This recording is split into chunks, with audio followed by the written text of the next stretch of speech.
the girls of hip hop, Missy Elliott.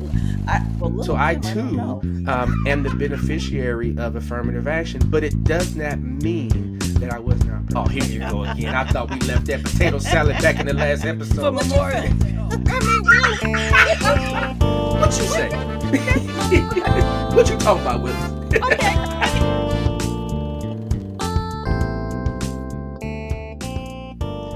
This is the All Rev'd Up podcast, and we are back with season 8. This is season 8, episode 3, and I'm Reverend Emmett Price. And I'm Reverend Irene Monroe. Now, before we jump into our conversation on Black love and Black joy, we thank our new sponsors of the podcast, Africana Studies at Berkeley and the Black Christian Experience Resource Center. We especially thank each of our listeners and viewers. We have had a good time with you during our previous 7 seasons, and we are so excited for this 8th season. From special invitations to attend events, to speaking engagements, and to a special live episode, you have been amazing, and we are so grateful. Thank you for listening to us on the various podcast apps and for watching the actual live recording of the podcast on our YouTube channel. Thank you, thank you, thank you, thank you, thank you, thank you, thank you for your support, your encouragement, your feedback, your reviews, and your comments. Thank you so much for sharing the podcast with others. And see, I would be remiss if I didn't offer my tsunami of thanks to our loyal listeners here. Thank you for being really our motivator and reason for bringing out the best in us. And lastly, and not least, I would be remiss if I didn't give a shout out to the creative genius of our producers, Kyla Wright and Cavante Spalls. We couldn't be what we be without them. So Hey. Emmett, I hear, and I'm jealous, you went to the Grammys. You were in the room when Queen Bey finally received her well-deserved Grammy. You got to share. Listen, I was in the room. The room was electric. It was absolutely phenomenal. You know that's my favorite word now. We had such a great time. But Irene, as much as it was wonderful to see Queen Bey get her award, as much as it was to see my homeboy from Compton, Kendrick Lamar, get his awards, my favorite and most memorable moment was walking up the escalator trying to get to our seats. And we got bombarded by Doechii and her 50 dancers. Listen, can you imagine? Minding my business, just excited to be at the spot, right? The crypto arena in Los Angeles, minding my business, going up the escalator, and I hear all this hubbubaloo behind us, and everyone's like, you gotta move, you gotta move, you gotta move, artists coming through. And I turn over my shoulder, and who is it? One of my faves, Doechii. So I was like, hey, sister, you better crush it tonight. And you know what she said? She said, thank you. Humbly? It made my day. Made my day. It was fun. I'm jealous. Oh my goodness. and thank you so much for sending us photos. It being in the room. Oh, it was amazing. It was amazing. Also amazing is this clip from 2017. From the 2017 Women of the World Poetry Slam from CeCe Jordan as she presents her own piece, Black Love. Here's a clip. The dances in the rain, knowing there'll be different seasons on different days, rainbows and past demons, but we'll defeat them with perfectly burnt at the bottom cast iron skillet cornbread kind of love, where the balance between self-love and selflessness spins into handstands. I'll spot you through the black back bins. I want black love in a system that's worked so hard to destroy it. It's Valentine season, and it seems like black love and certainly black joy is invisible, impossible, and not of interest to most of America, particularly based on the marketing and its easily acquired commercial goods. Yet black love and black joy is of interest to us.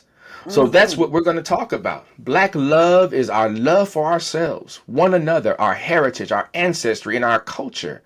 Black love is a resource. It's a fuel for us.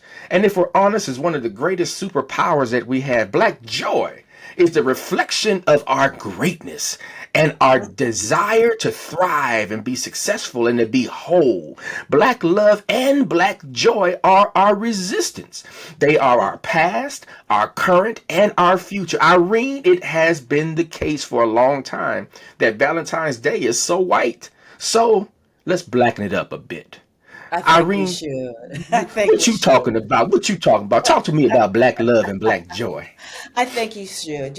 What has always been a very sad story is that there's always been a paucity of images of black love, and black love is in our movies. It's not just in church. You find it in our movies. You find it, in our books. There's so many ways in which black joy is so always present, ever present, ubiquitous. But one of the things is this, and this is what has always troubled me. Many have tried to figure out, how do you have black joy and black romance under the reign of colonization, slavery, Jim Crow, civil rights, and just simply everyday life here. And then when you talk about black love as we know it, it's a radical act of liberation, but yet juxtaposed to an iconography of negative images and racial stereotypes. Now, Emmett, we're church people. We know church people who have been married for 50 years and still holding hands. Yeah. We know about black love and black joy when slaves had to just jump over the broom to consecrate their marriage here. I got to really hear about black love when I was funeralizing so many people and they talked about their loved ones. But again, just being bombarded by this iconography of negative images here, like the emasculating female. That comes out of what? The 1965 Moynihan Report. The image of us as black women is Sapphire, Jezebel, Mammy, welfare mom, and then brothers, predatory creatures, right? Criminality, pimps. So it becomes very hard with the bombardment of that for it doesn't mean that it doesn't exist, but it's hard to show it because when you think of black people, especially black men are considered roving phalluses. When you think of black people, they say we don't romance, we don't make love, we just make babies. I mean, that's problematic. Oh, it's hugely problematic. I mean, when we take the minors and make them the majors, we are upside down, right? When we believe what other people in their foolishness and their folklore tell us that we are. I mean, right? So I like to go back to the mirror. I mean, when I go into the mirror and I see the elders whose shoulders I stand on, when I see those who have, mentored me, those who have loved me, those who have inspired me to be joyful even in the midst of sorrow, when I look into the mirror of my past and think about those who have given everything so that we can be here, so that we can flourish, I have to just reject those images. I have to reject those, lies, shall I say, That's right, and those commercial evil, lies. yeah, I mean the evil propaganda, right? But I Emmett, refuse to believe it. you're missing the key person that showed you black love. Your parents. Your Yeah. parents. I mean, they've been together for at least as old as you are, okay, and Well, older, yeah, okay. yeah. So they've been Over together. over 50 years, I can say it. Over 50 years. That's, 50, that's right. There you go. 52 to be exact. All right, there you go. But Do, but do the but I think math. that's right. But I there you go. But when we talk about it, we realize, see, and white. It doesn't matter how white culture sees folks, but I have always seen black love. We've seen Yeah. it with. Listen, let me just tell you another one. It's in my face all the time, and I always get pictures from them when they go away. You and your wife. That's Yeah, number yeah, one. yeah. Okay, Michelle and Barack Obama. Hey, Winnie yeah, Man, listen, Winnie Mandela. And see, yeah. this is here. This was during apartheid. She wrote this book. This was in 1985. A part of my soul went with him.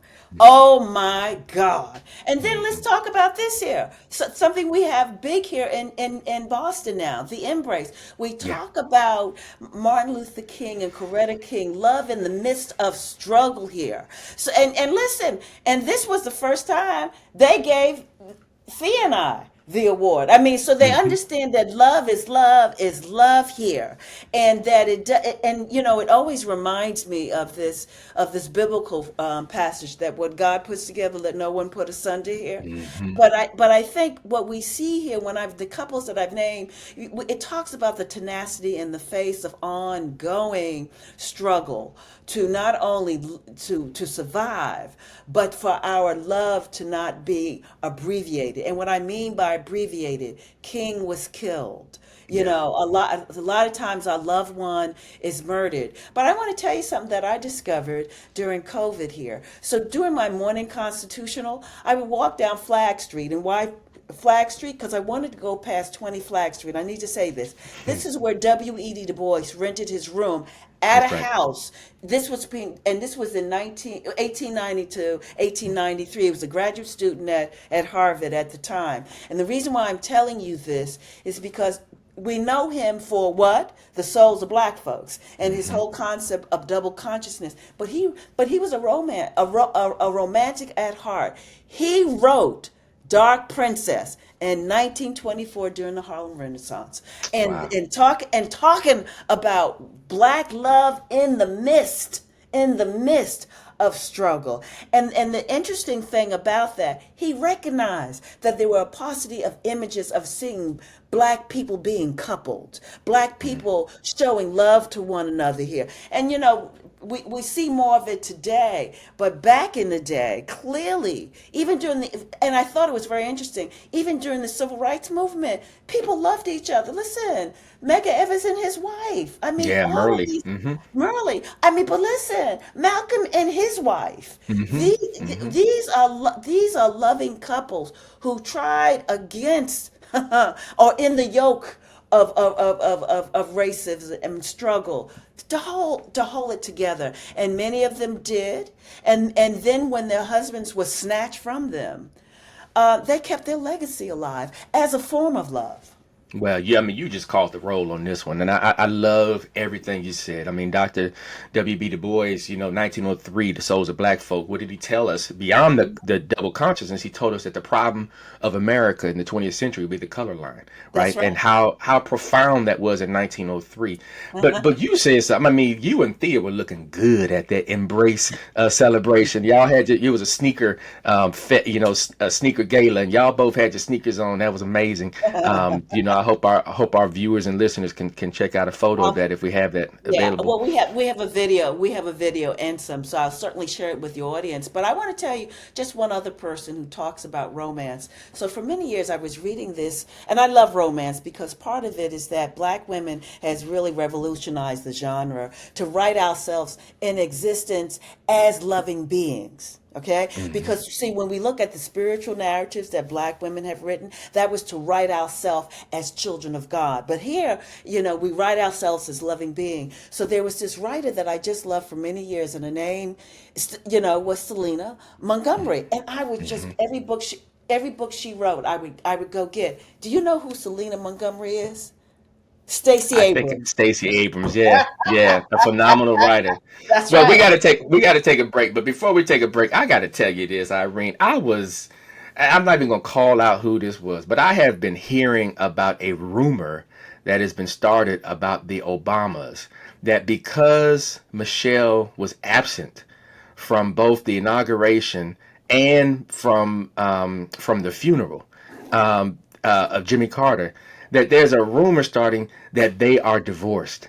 How ludicrous is that? I mean, how do people come up with this stuff? Yeah, we're Well, going to have to come back to this on the other side of the break. This is the All Rev'd Up podcast. We'll be right back.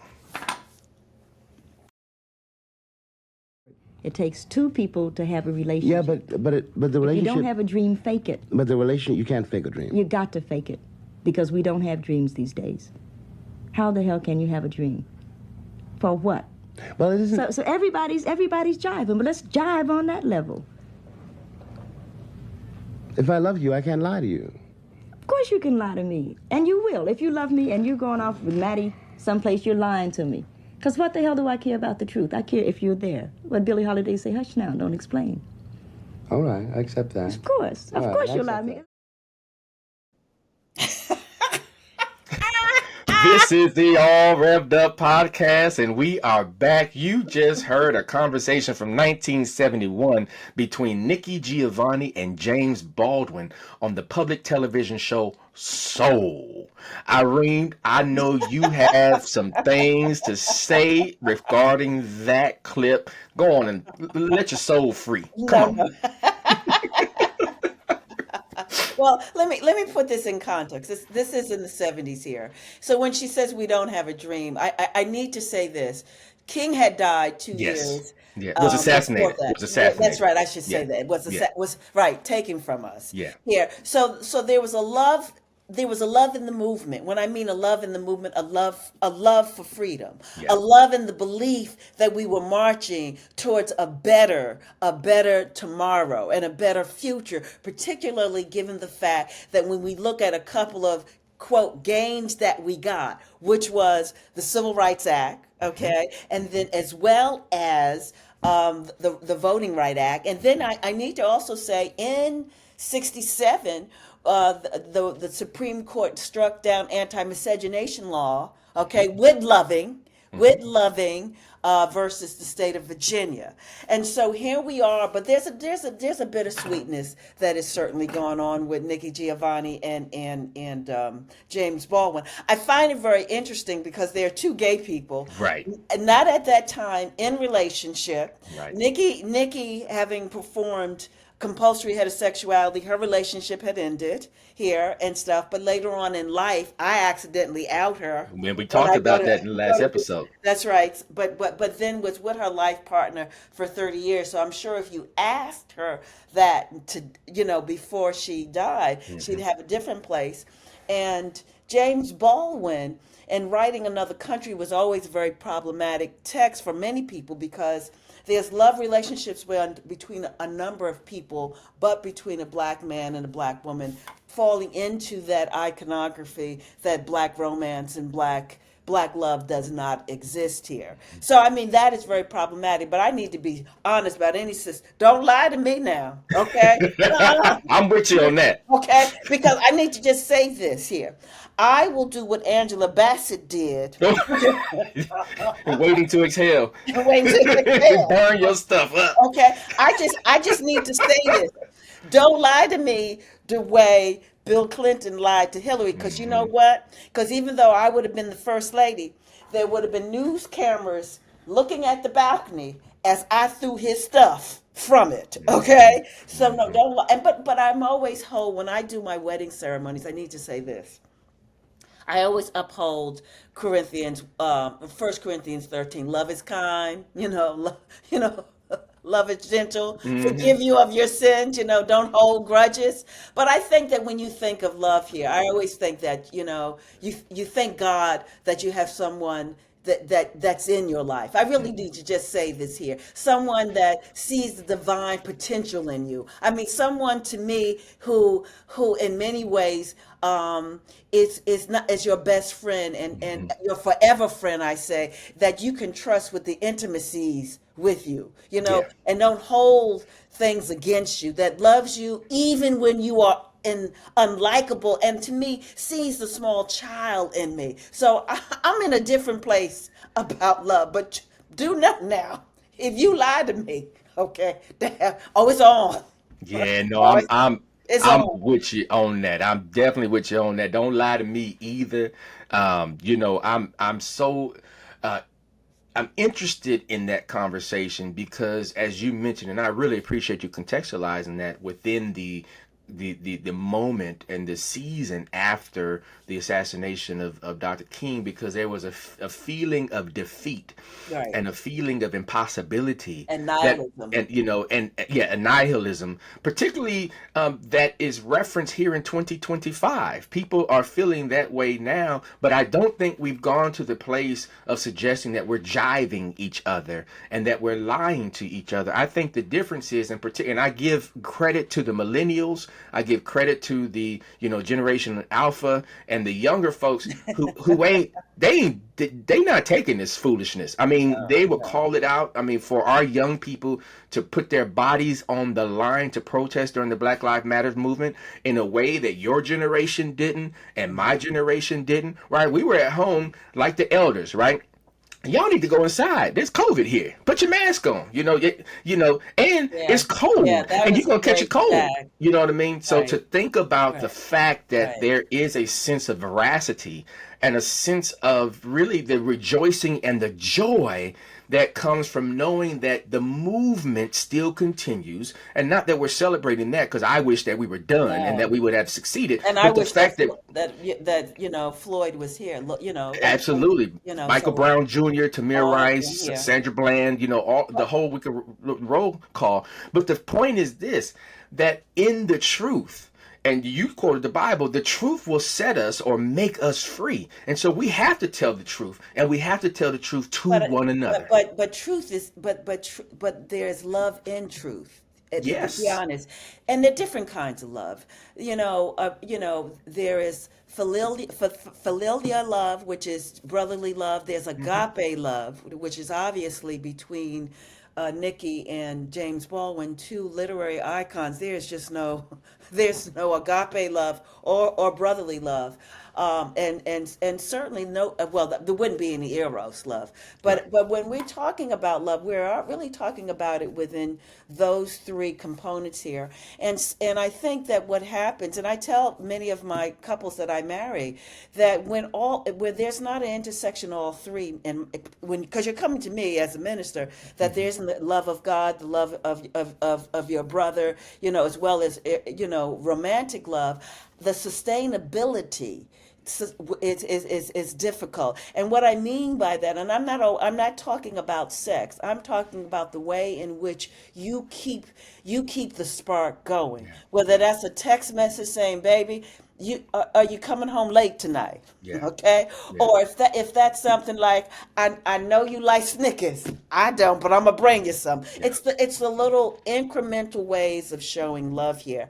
I think what I find problematic with that, again, with that clip is that there's some raw feelings for Nikki, which comes across, and James Baldwin is just he's speechless, which is very, very hard, and he's not one to capitulate, but he does there and stuff. I think that, again, that's the kind of tension white culture likes to see between us. But that doesn't really exist here. And the reason why it's on so many platforms, it helps to in many ways repeat the trope. Yeah. But if you had really a conversation with Toni Morrison, and one of her books is called Love. And if you had a conversation with Cornel West, because he would talk about it from a theological perspective as it relates to brotherly love as well as romantic love, so too with Toni Morrison, it would be something very different, because these are people, and I'm not denigrating Nikki, because I said I love Nikki long before I loved Toni Morrison. Yeah. But a thing about love is that you have to have it in order to give it, and that's something people got to understand. No one can fulfill you. You have to be filled with it yourself. Well, you did something that was important, and that breaks down the stereotypes and breaks down the challenges that we face when other people contextualize our narratives without having the information. You contextualize it from an insider perspective, and I think that that's what's important. Let me offer our final word, because I think that we have exhausted. Well, I hope that we actually stimulated some thinking among some people. But it was Big Sister Maya Angelou who said, "I am grateful to have been loved and to be loved now and to be able to love, because love liberates." Another of our favorite elders, who we were just talking about, James Baldwin, once stated that love takes off the masks we fear we cannot live without, and know we cannot live within. It was Big Sister Michelle Obama who said, "We choose love our love for our children, our commitment to leaving them a better world, our love for our country, our love for our fellow citizens. That's what we choose. The late Bell Hooks once wrote, "To truly love, we must learn to mix various ingredients: care, affection, recognition, respect, commitment, and trust, as well as honest and open communication." And then it was our shero who just passed a couple of months ago, Nikki Giovanni, who said, "We love because it's only true adventure." Whether it's romantic love, sibling love, community love, divine love, or love of our culture, Black folks are here on the planet because of our love. We love hard and we love well. We have joy. We love into the future, and we literally love in this season of hell that many of us are experiencing. We are lovers, and we live off of our love for one another. Our love for one another heals. It helps us to be whole. And it is the balm that is not only free, but fearless. Our love is courage. Our love is strength. And second to our faith, our love is our guide. Our love inspires our joy. So to each of our listeners, thank you for joining us on this journey. We offer our love to you as a form of our adventure, sharing space, sharing time, and sharing good vibes. May you love and may you be loved. Amen. Amen. And Ashe. Ashe. All Rev'd Up is brought to you by us, the Revs. Our amazing producers are Kyla Wright and Cavante Smalls. Sponsors include Africana Studies at Berkeley and the Black Christian Experience Resource Center. Music for this episode is from Emmett G. Price IV. All Rev'd Up is distributed by GBH. Additional thanks to Elizabeth O'Brien Gardner, Devin Robbins, Meredith Neerman, and Zach Waldman. If you like what you hear, let us know. Give us a review on Apple Pod and follow us at All Rev'd Up Pod on Facebook, Twitter, Instagram, and YouTube. Feel free to send us a note, a question, a comment, or an invitation at allrevduppod@gmail.com. We'll be back in 2 weeks for another episode of All Rev'd Up.